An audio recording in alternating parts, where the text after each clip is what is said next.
अस्सलाम वालेकुम, सत श्री अकाल और नमस्कार दोस्तों मैं हाँ अहमद रज़ा और अज असी गल करांगे इंडिया और पाकिस्तान दे आपसी तल्लकात भले जिस तरीके दे हैं लेकिन उनके विचकार एक वड्डी खबर का सामने आना और वो खबर ते जाण तो पहले ये दसते जाइए कि भले पाकिस्तान दे विच भी करोना के कोई हालात बहुत अच्छे नहीं हैं लेकिन इंडिया दे विच जितने बुरे हालात इस वेले हैं उसने इत्थों के लोगों को हिला के रख दिता है।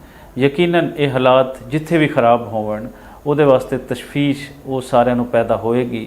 एक ऐसी सोच वो अंदर लाजमी आएगी कि इंसानां दी इस हद तक जाना दा जाना यह किस तरह हो सकता है। दुनिया जिथे भी होवे यह बड़े अफसोस की गल है लेकिन गवांढी देश दे विच इसदा होना ये तो उस तो होर अफसोस की गल है। और हुण असीं आने उस खबर वाल और खबर वो है कि इंडिया अंदर जिहड़े हालात करोना के पैदा होए इन्हां दे खराबी के कारण इस को मज़ीद बेहतर करने लई इंसानियत की सेवा करने लई पाकिस्तान के अंदर काम करती एक तंजीम जिहड़ी बड़ी मरूफ तंजीम है ईदी फाउंडेशन उहदे चेयरमैन फैसल ईदी होरां दी ऑफर है जो उन्होंने नरेंद्र मोदी होरां नूं दित्ती है। एक लैटर उन्होंने लिखा नरेंद्र मोदी नूं कि इस सारी करोना की जिहड़ी सिचुएशन है इसनूं टैकल करने वास्ते असीं अपनी खिदमात पेश करते हैं और उस खिदमात दे विच साडी 50 एंबूलेंस उन्होंने इंडिया आने की इजाज़त दी जाए। उस एंबूलेंस दे विच न सिर्फ मैडिकल अफीसर होणगे बल्कि मैडिकल टैक्नीशियनस होणगे और उसके अलावा उन्होंने ड्राइवर गड्डियां दे होणगे। और उस तो अगली वड्डी गल ये है कि उहदे अंदर ये भी कहा है कि असी कोई तुहाडे तो चार्ज नहीं करांगे फूड की मद दे विच या फ्यूल की मद दे विच। Totally 100% free of cost service होएगी, ह्यूमैनिटेरियन बुनियादां ते होएगी। हुण अगे असीं देखते हैं कि इंडिया के अंदर इसनूं किस हद तक एक्सैप्ट किया जाता है।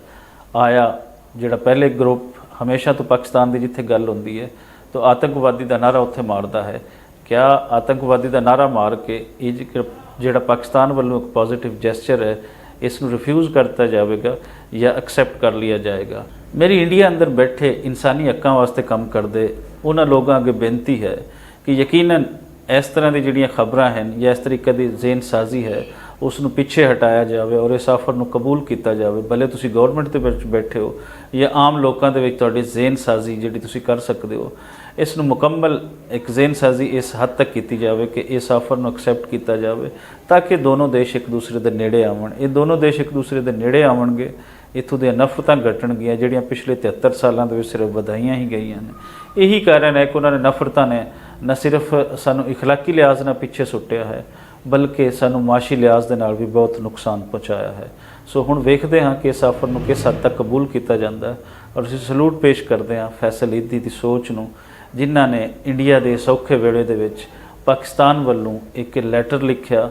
और उस तो बाद अगर असीं देखते हाँ तो पाकिस्तान के अंदर वो फेसबुक होवे ट्विटर होवे या कोई होर सोशल मीडिया होवे उहदे ते इंडियन जिहड़े लोग हैं उन्हां नाल हमदर्दी शो हो रही है। हर पाकिस्तानी दुआ गो है कि रब उन्होंने इस औखी घड़ी के विचों कढ़े। यकीनन इंडिया के अंदर काफ़ी सारिया सहूलतां हैं उन्होंने मज़ीद बेहतर करने की लोड़ है लेकिन आसे पासे के देश जो इंडिया लिए कर सकते हैं इंडिया को ऑफर एक्सैप्ट करनी चाहिए ना कि उस ठेकेदारी माइंड सैट के तहत कि छोटे मुल्क साडी की सेवा कर सकते हैं इन्हों रिफ्यूज़ करना चाहिए।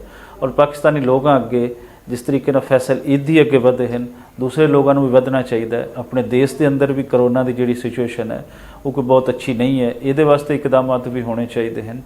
और यकीनन इंडिया के अंदर जो इस वेले बहुत बुरे हालात चल रहे हैं उन्होंने नाल भी सानू खड़े होना चाहिए।